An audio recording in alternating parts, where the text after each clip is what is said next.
بلیندی صاحب میں آپ سے کچھ شیئر کرنا چاہ رہی ہوں. دی ٹائمز آف اسرائیل میں یہ چھپا اور یہ کہا گیا کہ بلوچستان انٹرز اسرائیلی اسٹریٹجک کیلکولس، یعنی کہ بلوچستان اب اسرائیل کے لیے اس کی اسٹریٹجی جو اس کی کامیاب یا انفلوئنس کرنے کی دوسرے علاقے ہیں اس میں بلوچستان ایک اہم مقام رکھتا ہے اب. اور الجزیرہ نے بھی یہ رپورٹ کیا گیا اور اس کے بعد اور اس کی کوآرڈینیشن بھی چل رہی ہے یو ایس میں کچھ لوگوں کے ساتھ، اور اس کے بعد ہم نے یہ اٹیک دیکھا.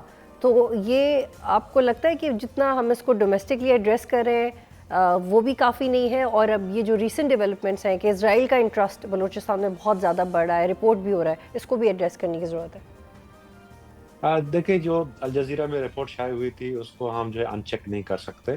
جو ایران میں جو ایک سیناریو ڈیولپ ہو رہا ہے اور ایران کے جو حالات بگڑتے جا رہے ہیں، جس طرح ایران میں اسرائیل نے اپنی نیٹ ورک قائم کی ہے، تو ڈیفینیٹلی اس کے اثرات جو ہیں بلوچستان میں پڑ رہے ہیں. اور پاکستان چونکہ اسرائیل کو تسلیم نہیں کرتی تو اس کے اثرات جو ہیں ڈیفینیٹلی ہم پہ آئیں گے.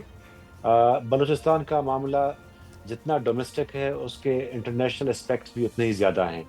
ابھی جو انڈیا والا جو ایشو ہوا تھا 9 مئی کو، جس طرح انڈیا کو شکست ہوئی تھی اور اب ان کے جس طرح رافیل گرے تھے، تو وہ ڈیفینیٹلی خاموش ہو کے تو نہیں بیٹھے گا. اس نے جو ہے تھرو پراکسیز، تھرو جو ہے اپنے اسپانسرڈ جو ہے آرگنائزیشنز کے پاکستان کی جو لوپ ہولز ہیں، کمزوریاں ہیں، ان کو جو ہے ایکسپلائٹ کرنا ہے، اور وہ کر رہے ہیں. اور کلبھوشن یادیو جو ہے اس کی واضح مثال ہے، جو بلوچستان سے پکڑا گیا ہے. تو یہ جو ہے بات ثابت کرتی ہے کہ اس کے انٹرنیشنل اسپیکٹ جو ہیں ڈومیسٹک سے زیادہ ہیں. سبسکرائب کریں اور بیل دبائیں تاکہ کوئی خبر رہ نہ جائے.